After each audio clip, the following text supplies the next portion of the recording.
If you've recently gone through security checks on your Google account and need to restore full access, follow these steps to regain control. This guide will help you navigate the process effectively. Step 1. Visit the Google Account Recovery page.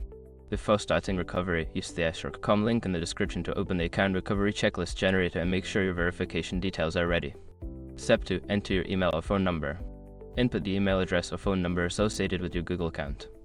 Make sure it is the one you used to set up the account, as this will help in the recovery process. Step 3. Complete the security checks. Follow the prompts to complete the security checks. This may include answering security questions, entering a verification code sent to your registered phone number, or confirming account recovery options. Step 4. Review account activity. Once you pass the security checks, review any recent activity on your account.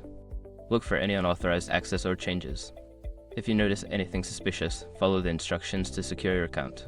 Step 5. Update security settings. After regaining access, update your security settings.